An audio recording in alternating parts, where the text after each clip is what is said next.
Ekonomi Islam. Berbicara masalah ekonomi,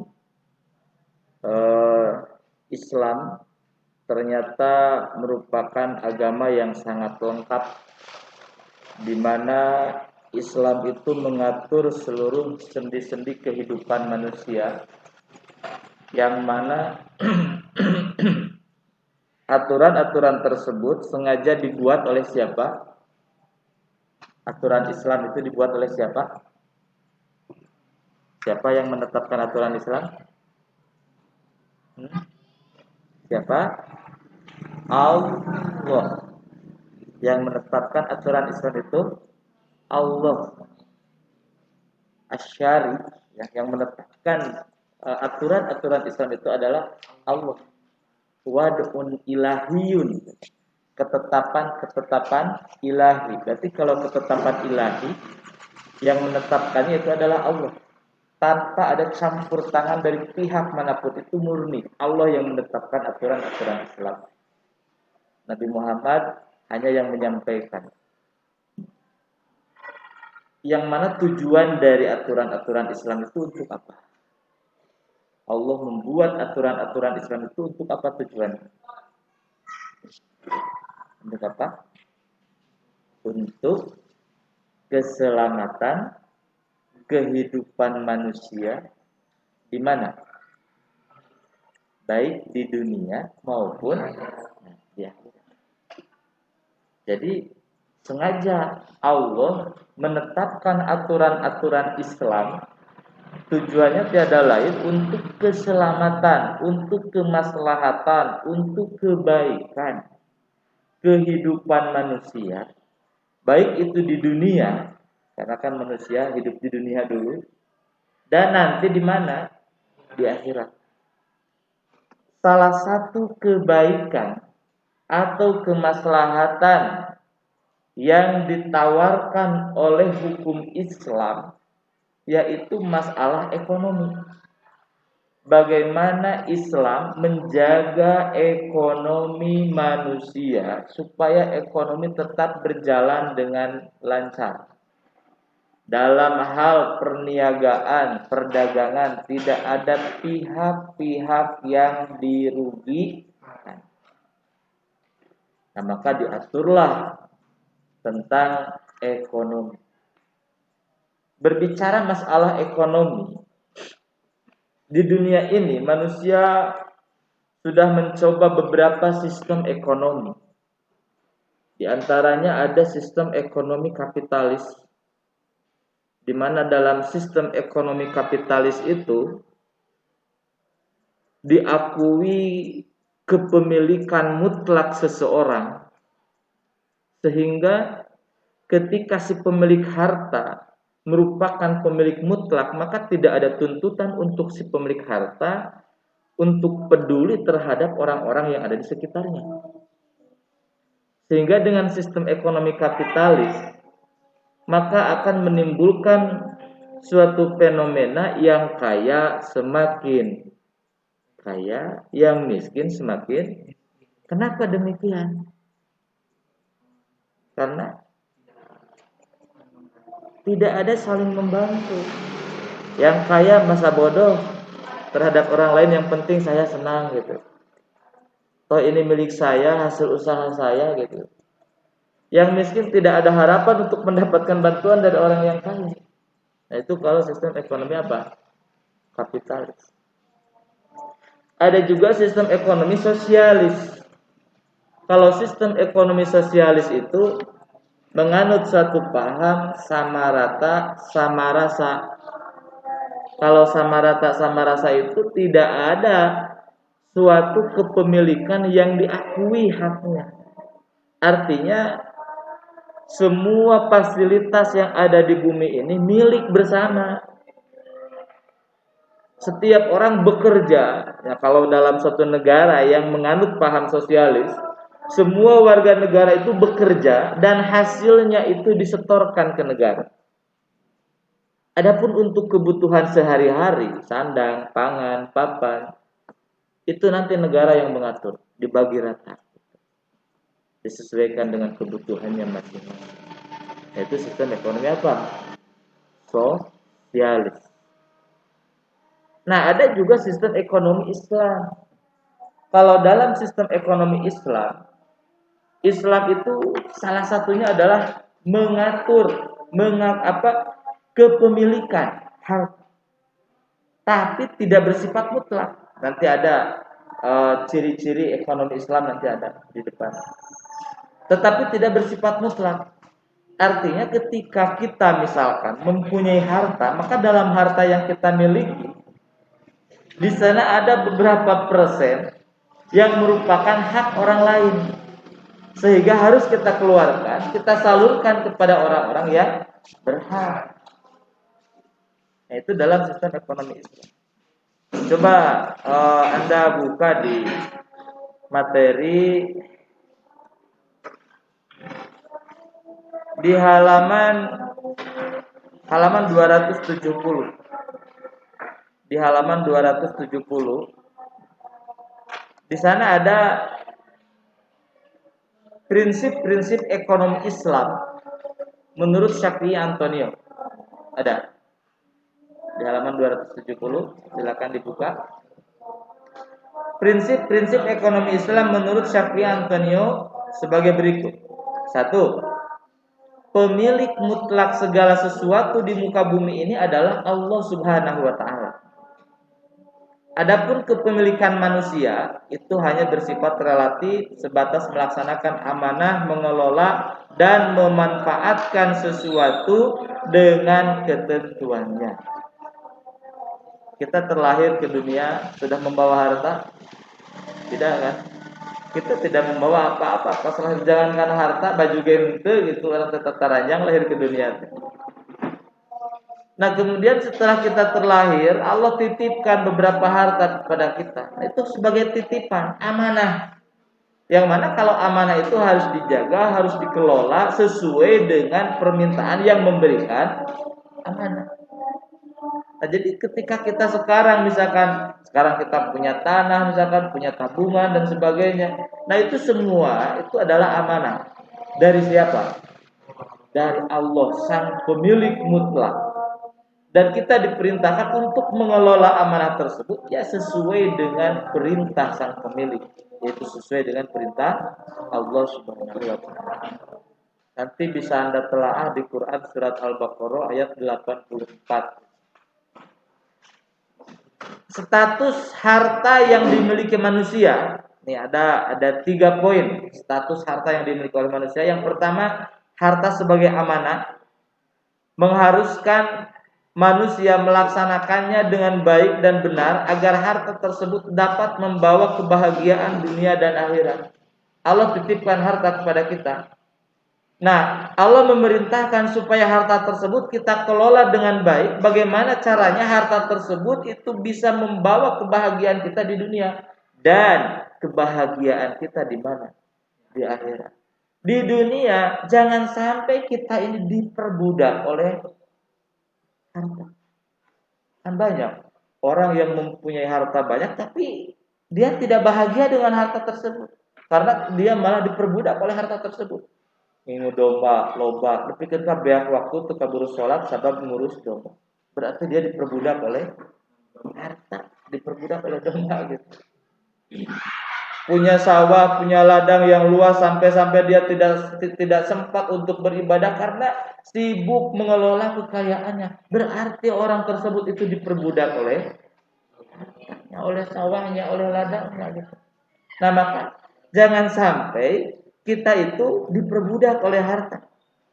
Tapi justru harta tersebut harus menghantarkan kita mendapatkan kebahagiaan di dunia juga di akhirat. Bagaimana caranya harta yang Allah titipkan kepada kita itu terbawa sampai akhirat? Tabungkeun jang kehidupan akhirat. Maka ada istilah tabarat, tabungan bank akhirat. Tabungan bank akhirat itu bukan di BRI, bukan di Bank Mini Syariah, bukan. Di mana? Di mana cik tabungan bank akhirat? Jariahkeun. Aya nu keur ngabangun masjid, kurang teh pasikeun kadinya ya abi nabung nitip. Oke kan di akhirat bisa kita bawa lagi.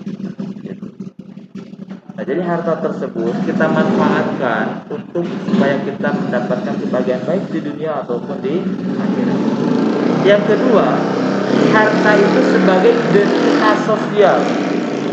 Identitas sosial bagaimana? Nah, kan dengan adanya kepemilikan harta, manusia itu dibagi dua. Ada orang yang mampu, ada orang yang kurang. Ketika Allah titipkan harta kepada seseorang dan harta tersebut setelah dihitung ternyata mencapai batas nisab, oh berarti dia itu orang yang mampu. Ketika posisinya orang mampu, maka dia harus mengeluarkan sebagian hartanya, berikan kepada mustahik, orang-orang yang kurang mampu. Itu sebagai identitas sosial. Oh, imah mampu, imah kurang mampu. Yang ketiga, harta itu merupakan ujian keimanan. Kenapa ujian? Kenapa ujian? Bukankah kalau kita banyak harta kita akan senang, kita akan bahagia? Iya. Dan itu merupakan ujian. Orang terkadang lulus ketika diberikan ujian yang pahit. Dipasih udur, diberi hirup heret. Terkadang lulus ujian teh gitu. Dan banyak orang yang lulus. Nah, soalnya kurang rasakan sendiri, rasakan sendiri. Ketika Allah memberikan kita kesulitan, ketika Allah memberikan kita sakit misalnya, sok ingat ke Allah, teman berudur sakit ke Allah, ingat karena bakal maut orang teh, ingat ya. Wah, ngegerik gering. Ya kayak ini pengumuman nih kejauhan teh, innalillahi, aduh mas teh gitu. Si itu innalillahi, buah malaikat teker menuju ke orang. Karena bagian orang dari innalillahi ante. Sok ingat ya tak. Ketika kita diberikan ujian yang pahit, biasanya kita lulus dari ujian tersebut. Tapi tidak sedikit orang yang gagal ujiannya manakala diberikan ujian yang manis, diberikan harta yang banyak. Maka kisah mencatat ada si Korun. Si Korun teh kan miskin heula eta teh si Korun teh ya. Keur miskin masih Korun teh rajin ibadahna teh. Keur miskin minta didoakan kepada Nabi Musa supaya menjadi orang kaya. Kata Nabi Musa teh kan sanggup gitu lamun beunghar, cek si Korun sanggup cenah gitu. Ya didoakan ke Nabi Musa dan doa Nabi mustajab. Diijabah doa Nabi Musa hingga akhirnya si Korun menjadi orang yang kaya. Bagaimana setelah kaya? Si Korun tekan sombong. Musa tuh candak zakat di si Korun. Musa ku Nabi Musa teh Korun harus berharmat tuh zakat mana teh. Kan si Korun teh kumaha? Menolak, ini tekan hasil jerih payah saya, hasil kerja keras saya, kenapa harus saya keluarkan untuk diberikan ke orang lain? Tah, koret jadi nanti si Korun. Akhirnya Allah berikan azab ke si Korun. Semua hartanya telan bumi. Dileg-leg ke bumi semua hartanya. Habislah gitu kan. Kata si Korun. Tuh, berarti si Korun ketika dia miskin, dia lulus ujiannya. Tapi ketika diberikan kekayaan, gagal. Zaman Rasulullah ada kisah Sa'labah. Pantas ada kisah Sa'labah itu orang yang senantiasa kesiangan ketika berjamaah. Batur mah biasa barakaat Sa'labah maka karek datang. Jadi hampir oleh Rasul Sa'labah kunaon kaburangan wae. Cek Sa'labah lu dan Nabi magadu acuk nang hiji. Jadi lamun kaburangan tapi teh ngadaguan heula istri abi salat heula di bumi make acuk ieu. Geus istri abi beres, acukna dicana ku abi, istri abi mah di bumi teh diacuk. Abi ka masjid karek bisa berjamaah. Jadi acuk hiji kuduaan. Coba cenah lamun abi beunghar amun abi teh moal kieu. Salah kan gitu. Ayeuna ku Rasul teh. Nyaan maneh yang beunghar? Ya, mohon cenah abi calon lamun beunghar cenah moal kieu jigana geus. Dibekelan eta naon? Domba. Dibekelan domba. Didoaan ku Rasul jigi canak domba jig. Beunghar maneh. Domba nang anak tuluy dipikeun ka loba dombana. Geus loba dombana berjamaah Ditaras puraso salabah ka mana? Oh, sibuk keur ngurus domba. Tuh. Keur miskin mah masih kene berjamaah sanajan masbok-masbok wae gitu. Nah, geus beunghar. Teu berjamaah lagi sabab sibuk ngurus. Berarti tah lulus di pasihan ujian mana tah? Miskin. Keur miskin mah lulus ujianana boga baju hiji kuduaan gitu. Lulus, masih kene berjamaah. Nah, geus loba domba. Kakak henteu berjamaah begitu. Nah, jadi banyak orang yang gagal manakala dikasih ujian yang manis. Nah, maka harta ini merupakan salah satu ujian keimanan. Mampukah seseorang yang memiliki harta menjadikan harta itu bermanfaat untuk dirinya, untuk orang lain, dan untuk alam, atau malah sebaliknya, malah madarat itu untuk dirinya. Nah, jadi yang ketiga di sini harta merupakan ujian keimanan. Selanjutnya, kepemilikan harta dapat dilakukan antara lain melalui usaha. Untuk mendapatkan harta tersebut bisa diusahakan melalui suatu pekerjaan, bisnis misalkan, ya, atau melalui mata pencaharian, buburuh, kabatur. Tapi harus dengan cara-cara yang halal, disesuaikan dengan aturan-aturan agama.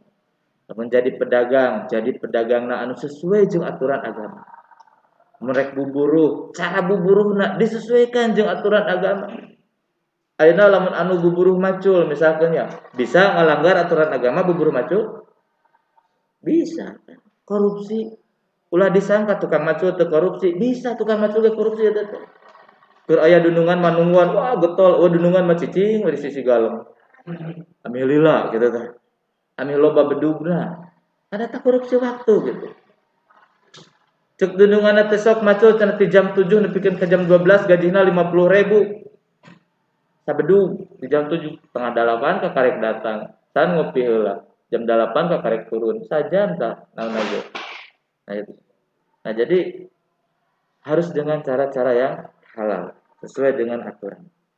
Yang keempat, dilarang mencari harta atau berusaha atau bekerja yang dapat melupakan kematian.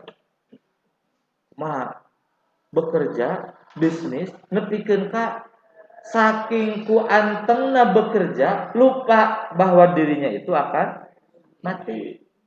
Atau melupakan zikrullah nepikeun ka teu kaburu salat-salat acan. Bapak akan istirahat terakhir salat. Oh, 5 tahun yang lalu. Ada ayeuna ka mana we? Mawi cenah teh sibuk abdi teh. Ini nanti bentan pikir kaperum dia sibuk ku bisnis abdi teh pikir kabur salat-salat acan. Itu dilarang gitu ya.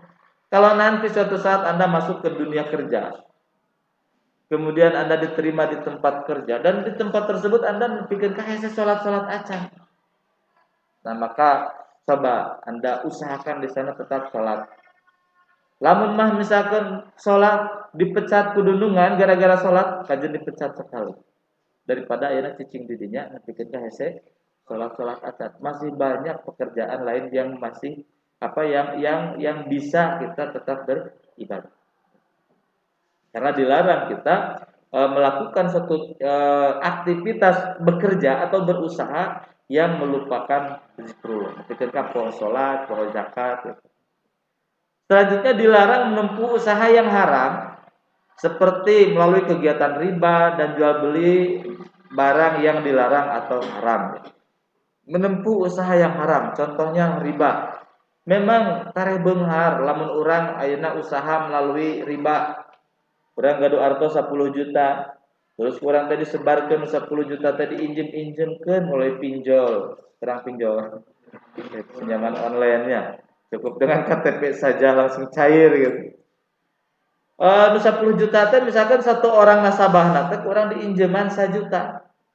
Dengan perjanjian harus mengembalikan dalam tempo 1 minggu. Kalau 1 minggu tidak dibayar maka harus mengembalikan 1,5 juta. Maka cepet dah nu 10 juta dina tempo saminggu bakal jadi 15 juta. Pabari kan usaha teh. Tapi haram eta teh.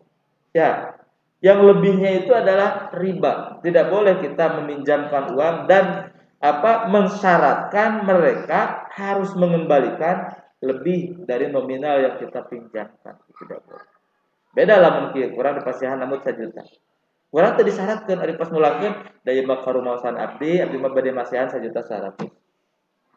Eta mah teu riba eta. Sedekah berarti. Sedekah ya. Lamun kita mensyaratkan, oke, saya berikan kamu pinjaman tapi kamu harus mengembalikan 1.100.000. Maka yang 100 itu adalah riba. Atau melalui barang-barang yang dilarang atau haram. Bisnis naon sih kira-kira menggiurkan, dapat menghasilkan uang banyak. Barang haram. Bisnis naon? Bener eta. Bisnis narkoba ya pasti payu eta. Moal aya teu payu karena pangsa pasarnya sangat membutuhkan gitu. Si konsumennya teh sangat membutuhkan, lamun teu manggil teh sabab manehna ripuh sato gitu. Nah, maka bisnis narkoba itu sangat menggiurkan, tapi itu dilarang karena kita menjual barang-barang yang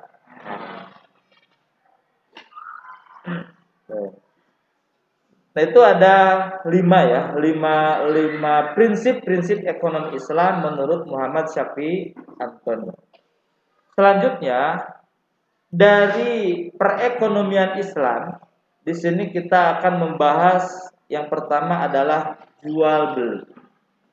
Jual beli ini merupakan suatu kegiatan yang pasti semua orang melakukannya. Kalau hidup di dia cuma anu teu pernah jual beli. Mun teu ngajual ge pasti beli. Bahkan tidak ada waktu, tidak hari yang tidak pernah kita membeli.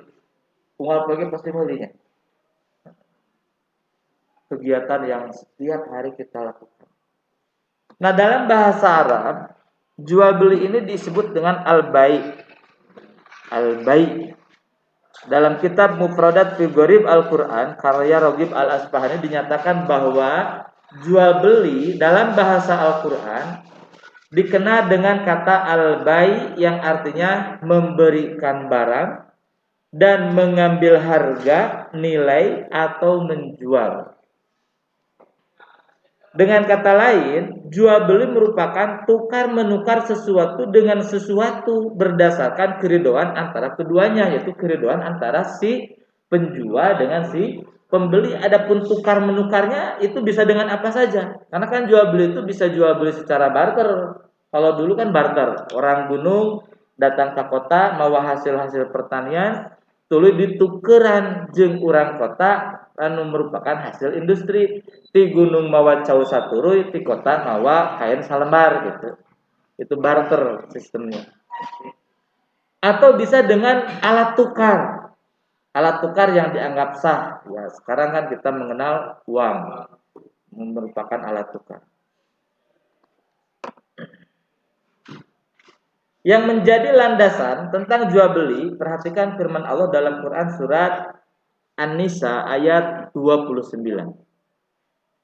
A'udzu billahi minasyaitonir rajim. Bismillahirrahmanirrahim. Ya ayyuhalladzina amanu la ta'kulu amwalakum bainakum bil batil. La ta'kulu amwalakum bainakum bil batil illa an takuna tijaratan aw taradim minkum. Wala taqtulu anfusakum innallaha kana bikum rahima. Hai orang-orang yang beriman, janganlah kamu saling memakan harta sesamamu dengan jalan yang batil, tidak benar, kecuali dalam perdagangan yang berlaku atas dasar suka sama suka di antara kamu. Dan janganlah kamu membunuh dirimu, sungguh Allah Maha Penyayang kepadamu. Perhatikan di ayat ini. Allah menyeru kepada orang-orang yang beriman. Siapa orang-orang yang beriman itu? Kita. Berarti Allah teh keur ngaguruan ka saha? Ka kita. Allah teh. Cek Allah teh, la ta'kulu amwalakum bainakum bil batil. Janganlah kamu saling memakan harta sesamamu dengan jalan yang batil. Kumaha jalan yang batil teh? Mencuri, ngadahar harta orang lain dengan cara mencuri, merebut, menggasap. Gitu. Aya ngagasap makanan aya? Aya yang ngagasap makanan. Urang ini ke warung istirahat carita. Ini ke warung gek di warung teh geus disadiaan bala-bala gitu. Am bala-bala teh di daharan, urang teh dibayar ge acan di dahar we. Terus beak di saya bala-bala 5 sabaraha 2.500 bayar 2.500. Tah urang ngagasa eta. Ari nu di dahar eta dahareun saha? Makanan milik si tukang warung kan. Kenapa masih milik si tukang warung? Kan kita belum bayar. Ya, sering gitunya. Jajan bakso, mang besar bakso samangkok asoran. Mamula, terus beres mang sabaraha 10.000 bayar karek. Di mamna geus karek dibayar terakhir. Gasa beta teh. Surah Allah dalam ayat ini la taqulu amwalakum bainakum bil batil. Itu dengan cara-cara yang batil. Harusnya bagaimana? Nah, harusnya illa ang takuna tijaratan ang tarodin minku. Harus melalui perdagangan yang ridho suka sama suka antara si penjual dan pembeli. Bukti adanya antarodin suka sama suka terjadinya akad heula gitu kan. Meser, ieu naon teh bakso samangkok geus diwadahan gitu diasongkeun kana meja. Memeh di dahar taroskeun heula ka si mang sabaraha 10.000. Artosan, mang ieu artosna, nyangakeun artosna nampi basona. Kakarek mang eta bakso geus jadi milik urang. Basona lain mangkokna lain. Artos teh. Jadi jangan memakan makanan sebelum dibeli. Karena itu belum halal untuk kita. Ada cenah geus biasa di dinya mah kitu, justru anu salah mah ulah dibiasakeun. Coba biasakan tuh orang dengan cara-cara yang benar. Karena kita sudah belajar tentang jual beli. Artas. Wala taqtulu anfusakum innallaha kana bikum rahima. Selanjutnya dalam ayat ini Allah menyebutkan jangan membunuh diri kalian karena Allah sesungguhnya Allah penyayang kepadamu.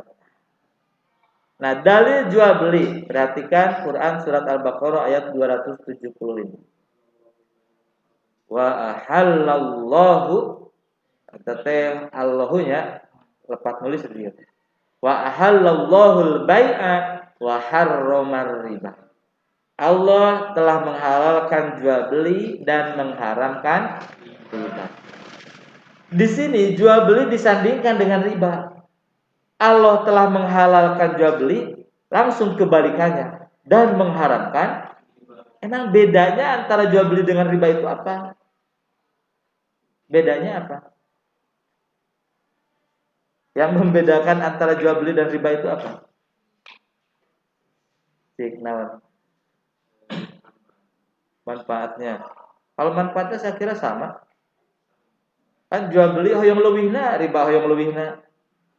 Ya, manfaatnya. Halal dan haramnya.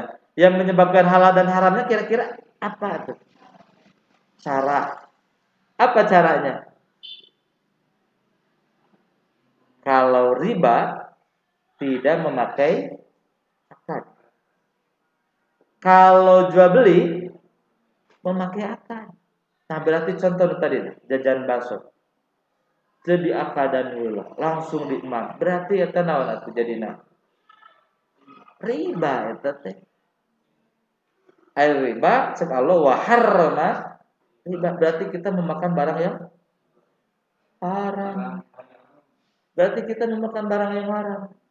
Maka tinggalnya pada Allah paingan mempelajari ilmu teh sewa atuh dah lamun tapi ku barang haram. Jajan kasih emang gitunya. Osok yang ngakeun nampi teh. Osok, lamun osok berarti halal, lamun teu berarti haram itu jadi riba itu teh. Itu nang yang ngakeun nampi kasih emang teh. Jadi ternyata antara praktek jual beli dengan praktek riba itu sama. Bedanya akad. Kalau riba tidak pakai akad, kalau jual beli itu pakai akad. Jika kieu zina dengan nikah itu kan sama, prakteknya sama. Yang membedakan adalah akad. Kalau orang yang berzina itu tidak pakai akad, payah daek gitu. Kalau orang nikah pakai akad. Beda teh. Nu hiji mah halal, nu hiji mah ganjaranna gede, nu hiji mah siksaanana. Tah, nu ngabedakeun naon? Akad. Ngabedakeun teh. Jual beli halal, riba haram. Pembedanya akad. Jadi KHD amin termasuk riba, maka harus menggunakan akad. Jual beli. Yang kedua, sabda Rasulullah Shallallahu Alaihi Wasallam. An Rifa'at bin Rafi'in anna Nabiyya Shallallahu Alaihi Wasallam su'ila ayyul kasbi atyabu qala amalul rajuli biyadihi wa kullu bayyin mabruri. Suatu saat Rasulullah Shallallahu Alaihi Wasallam ditanya tentang pekerjaan apa yang paling baik. Saya bisi orang kebingung mencari saya harus bekerja apa gitu. Nah, Rasul memberikan solusi. Pekerjaan yang terbaik itu adalah yang pertama, amalur rajuli biyadihi. Pekerjaan seseorang dengan tangannya. Kerajinan tangan. Gitu aja. Kerajinan tangan. Contoh, kerajinan tangan. Bertani pakai pandangan tuh. Pakai pandangan itu. Bertani atau membuat kerajinan tangan, menjadi produsen lah gitu, nyun gitu. Itu terbaik. Yang kedua, wa kullu bay'in mabrurin. Setiap perdagangan yang bersih dari penipuan yang diharamkan. Berarti profesi pekerjaan yang terbaik ranking 2-nya adalah berdagang. Tapi berdagang yang tidak disertai dengan penipuan. Jadi disebut bay'in mabrurin. Selanjutnya dalam jual beli harus kita perhatikan rukun-rukun jual beli. Kalau dalam jual beli yang pertama pasti ada penjual dan pembeli. Lamun penjual wungkul mau jadi jual beli. Aya pembeli wungkul, aya penjualna mau jadi jual beli. Aya jual beli mah pasti aya penjual, yang kedua aya pembeli. Yang kedua pasti ada barang yang dijualnya, barang. Yang ketiga ada alat tukarnya dan yang keempat ada ijab kabul. Nah, ini 4 rukun jual beli. 1, penjual dan pembeli. 2, barang yang dijualnya. 3, alat tukar. Yang keempat, akad. Kita perhatikan syarat masing-masing. Penjual dan pembeli syaratnya 1, berakal. Maksud berakal di sini adalah akalnya sehat. Berarti lamun orang melakukan transaksi jual beli dengan orang yang akalnya tidak sehat, aya jalma nu gelo beunghar kurang dibelian barangna gelo ieu cenah gitu. Tah maka eta jual belina henteu sah eta. Karena baik penjual atau pembeli harus orang yang berakal sehat. Yang kedua, memiliki kemampuan memilih. Artinya dia bisa membedakan mana yang baik, mana yang tidak baik. Dia punya pilihan, tidak dalam paksaan. Dan yang ketiga, atas kehendak sendiri. Artinya si penjual mengeluarkan hartanya untuk dijual kehendaknya sendiri, bukan dipaksa. Si pembeli pun melakukan transaksi membelinya harus atas kehendak sendiri. Berarti lamun dipaksa maka terjadi jual belina. Yang kedua, syarat barang yang dijual. 1, harus barang yang suci. Berarti kalau jual beli barang yang tidak suci, najis, maka itu tidak jadi jual beli. Biasanya nusok sering dijual beli ke najisnya naon biasa? Terang tuh. Anu paling banyak terjadi di masyarakat, yang tidak suci, naon sih? Pupuk, tai hayam, ya kan? Sok cenah besar tai hayam cenah 10 karung. Sah tuh jual belina? Teu sah eta teh. Karena yang dijualnya barang najis. Harusnya akadnya jangan jual beli. Amih sah mah kumaha? Kieu misalkan orang bertani, butuh pupuk. Datang kanu boga kandang hayam teh, Mang. Pangarungankeun tai hayam butuh 10 karung, anterkeun ka kebon. Sabaraha buruhna sakarung? Gitu kan. Sabaraha buruna sakarung teu simang teh 15.000 nya mang 15.000 sakarung anterkeun ka kebon. Tah yang teu apa naon pokona kudu geus di kebon. Buruhan ku urang 150.000 berarti. Lain meuli kan lain. Tapi muruhan pangarungankeun panganterkeun ka mana? Ka kebon. Kartas. Lamun mang meser tai hayam. Nah, eta teu sah eta. Karena barang yang dijual belikan harus barang yang suci. Yang kedua bermanfaat. Nah, lamun tai hayam memang bermanfaat. Kan gagal eta dina naon ada. Dina sucina gitu. Yang kedua yang diperjualbelikan itu harus barang yang bermanfaat. Kalau tidak bermanfaat berarti tidak jadi jual beli. Yang ketiga, milik orang yang melakukan akad. Itu cenah urang ngajual itu tuh, ngajual tangka malaka, nah itu nu dibelah tanggo, kayak misalnya teh, betat tangka. Tah eta mah teu jadi, sabab ngajual barang batur. Jadi harus milik orang yang melakukan akad eta teh gitu. Itu cenah urang boga motor itu. Mana itu? Jual. Misalnya teh, batur. Teu jadi eta ngajual barang baturnya. Jadi harus milik orang yang akad. Yang keempat, mampu diserahkan oleh pelaku akad. Artinya orang yang menjual mampu menyerahkan barang tersebut. Bagaimana kalau tidak mampu menyerahkan? Maka tidak jadi jual belinya. Ya orang ngajual heulang cenah. Sabaraha 10.000 cenah. Nah murah pisan. Itu cenah heulang hiber di luhur. Karena eta mah kumaha awak nagenya? Tidak bisa diserahkan, maka itu tidak sah. Jual beli nanti ngajual heulang ukur hiber. Yang kelima, mengetahui status barang. Artinya, barang yang dijual itu diketahui jenisnya seperti apa, bentuknya seperti apa, rusak atau napi henteu gitu. Jadi singkat ningali jenis barangnya teh. Yang keenam, barang tersebut dapat diterima oleh yang melakukan akad. Jadi si pembeli bisa nampi karena eta barang. Ada bisa nampi mau terjadi jual beli. Jadi ada 5 kriteria barang yang diperjualbelikan: suci, bermanfaat, milik yang melakukan akad, mampu diserahkan oleh pelaku akad, mengetahui status barang, barang tersebut dapat diterima oleh pihak yang melakukan akad. Selanjutnya, yang ketiga alat tukar. Nah, alat tukar mah apa saja yang dianggap sah. Nah, kalau sekarang yang berlaku di kita ya uang gitu. Maka kita bisa melakukan jual beli dengan uang tersebut sesuai dengan yang berlaku di negara kita. Selanjutnya untuk yang keempat ijab qabul. Ijab qabul mah adalah akad antara si penjual dan si pembeli. Cek si penjual teh nyanggakeun, cek si pembeli nampi misalnya. Ya nyanggakeun kuring ngajual karena bala-bala harga 500-an, kop nyanggakeun bala-balana be nampi artosna. Cek nu ngajak cek nu meuli nya nampi kuring meuli kana bala-bala harga 500-an nyanggakeun artosna nampi bala-balana. Oh so gitu. Nah, itu minimal dinyanggakeun. Nah, gitu. Cek si bieu teh nampi. Nah, gitu ulah nuhun gitu. Dalil akad nuhun mah gitu. Kudu aya bahasa nyanggakeun, kudu aya bahasa nampi karek jadi dah jual beli teh. Kadenya kudu lamun teu kitu maka terjadi jual belina jadi riba.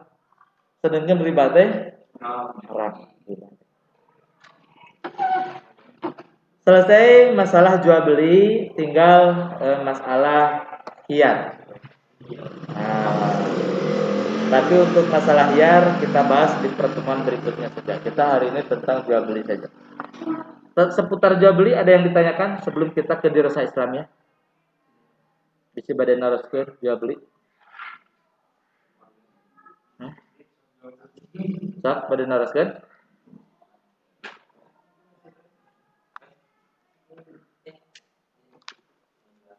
Sak aya? Saya kemarin di kelas akuntansi itu ada yang bertanya.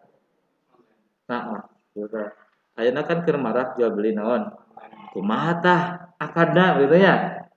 Akadna kumaha kan urang teu papanggih jeung saha? Jeung nu ngajualna. Sanes jeung kurir. eh, dalam jual beli online, maka akad yang digunakannya itu adalah akad salmu. Apa salmu? Salmu itu adalah timpah. Ada timpah teh pesen. Mesen kan orang? Mesen. Si penjual memperlihatkan barang yang dijualnya dalam bentuk foto-foto, kemudian ada detailnya, ya kan? Ya, ada detailnya, disebutan spek-spek. Nah, orang milih. Maka akad jual beli tersebut bisa sah manakala barang yang diberikan kepada kita sesuai dengan spek yang kita pilih. Kalau itu mah barang salmu gitu, timpah kudu sami pisan.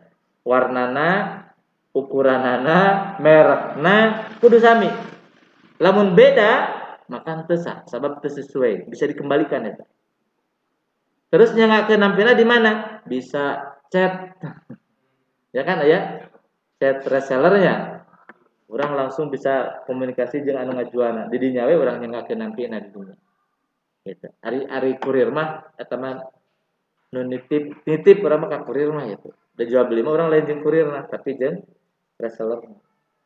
Ngan carana barang yang diberikan itu, yang dijual itu harus sesuai dengan speknya. Lamun nipu ari dina gambarna merekna naon gitu ya, pas datang tidak sesuai ekspektasi, maka itu terjadi ya, bisa dipulangkan deh ya. Ya kan aturan bisa dikembalikan ya, bisa dikembalikan. Tidak sesuai spek terjadi berarti jual beli. Berewe rating goreng kita terpayu kebatur. Gitu ya. Itu untuk jual beli online. Jadi ini digunakan adalah akad salmu. Akad salmu mah pesen, hari pesen mah kudu sesuai pesanan barang yang diterima. Untuk selanjutnya di resah Islamiyah, pamit naraskan lima.